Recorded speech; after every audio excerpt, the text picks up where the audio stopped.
बाकी सारी चीजें रेलवे में जो नैरो गेज थी ब्रॉड गेज कर दी है सर। रेलवे ने कहा है कि कोई भी नैरो गेज नहीं रहेगी, सभी को ब्रॉड गेज। ये हिमाचल के परिप्रेक्ष्य में किस तरह से देखते हैं? ये तो हमारे लिए देखिए, हमने अभी अपने भाषण में भी जो जिक्र किया, हमने ये बात कही कि नेशनल हाईवे 69 मिलना एक बात है, ये हिमाचल है। लेकिन अगर सामरिक दृष्टि से, अगर डिफेंस पॉइंट ऑफ व्यू से अगर हम सोचें तो हमारे लिए बहुत ज़रूरी है, क्योंकि चाइना हमारे हिमाचल के बॉर्डर तक पहुंच गया, एकदम तिब्बत के साथ। तिब्बत में तो है ही है वो। और ऐसी परिस्थिति में रेलवे लाइन जो हमारी दोनों तरफ से, एक तो पठानकोट जोगिंद्रनगर, इसको आगे बढ़ाना, लेह तक पहुंचाना, और उसके साथ भानुपल्ली से जो बिलासपुर, और बिलासपुर से मंडी से होकर के मनाली, इसको दोनों को एक डायरेक्शन में आगे बढ़ाना। और कोई भी जो है, अब जिसका आप जिक्र कर रहे हैं कि कोई भी जो है नैरो गेज नहीं रहेगी, ब्रॉड गेज करने की बात की, तो मुझे लगता है अपने आप में हमारे लिए बहुत बड़ी बात है। और बहुत बड़ा एक स्कोप हमको उस दिशा में, रेलवे के सेक्टर में जहां हम बहुत पीछे थे वहां। पूर्व मुख्यमंत्री वीरभद्र सिंह ने बजट को निराशाजनक बताते हुए कहा कि सेस लगाने से आम जनता पर, लेकिन वो देखिए, जो निराश लोग हैं, हताश लोग हैं, उनको हर बात में निराशा है। अभी उस सदमे से नहीं निकल पाए हैं। तो चुनाव में लोगों ने उनको सदमे पहुंचाए हैं विधानसभा के चुनाव के में, और मुझे लगता है उन सारी चीज़ों पर मैं व्यक्तिगत रूप से कहना चाहता हूँ। आज और भी कोर्ट का जो मामला था, इस मामले में एक और झटका उनको लगा है, तो समझ लेना चाहिए इन सारी चीज़ों। सर, आप बार बार कह रहे हैं कि सरकार चेयरमैन, वाइस चेयरमैन और इस तरह के, सर कब तक निर्णय लिए जाएंगे? नियुक्तियाँ होती रहेगी, सरकार चलती रहेगी। ये प्रोसेस कब से आरंभ कर दिया जाएगा? सर, ये पिछले सरकार ने दूसरा का मुद्दा उठा दिया, बीजेपी ने कहा रद्द कर देंगे, उसके ऊपर क्या रद्द करने की बात बीजेपी ने कभी नहीं कही। हमने कहा अध्ययन करेंगे, अध्ययन करने के बाद उस पर निर्णय करेंगे। हमने ये काम जो है वो एजुकेशन मिनिस्टर के जिम्मे सौंपा है, वो एग्जामिन कर रहे हैं।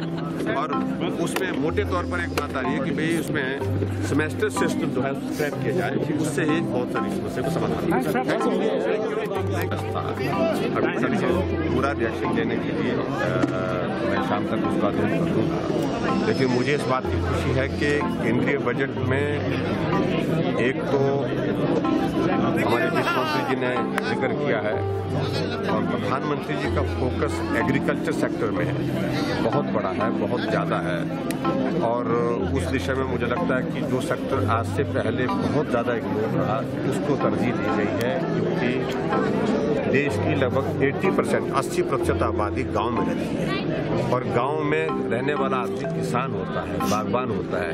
उसके प्रति जो एक बहुत उन्होंने पॉजिटिव दिशा में कदम बढ़ाया है।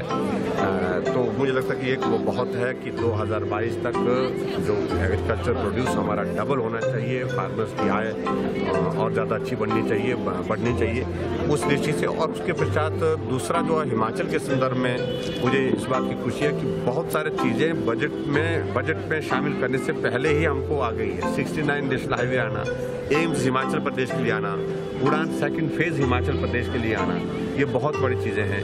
लेकिन उसके बावजूद भी उन्होंने कहा कि जो हमारी जौहर टनल है, उस टनल को तुरंत जो है जल्दी से जल्दी,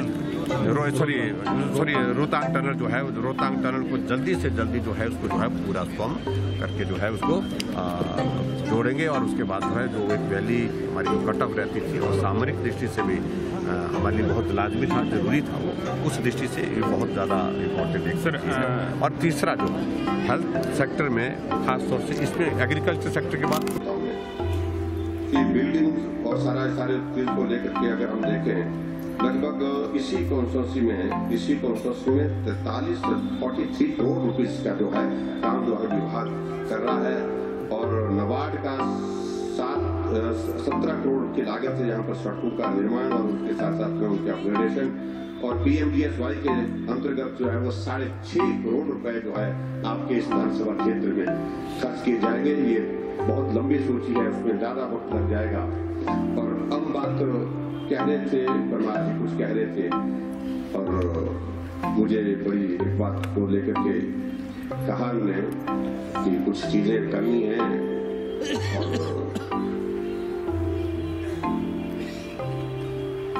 अंत में एक लाइन लिखी है, मैं और जब उसको बाद में पढ़ता हूँ तो ये बहुत शरारत करते रहते हैं।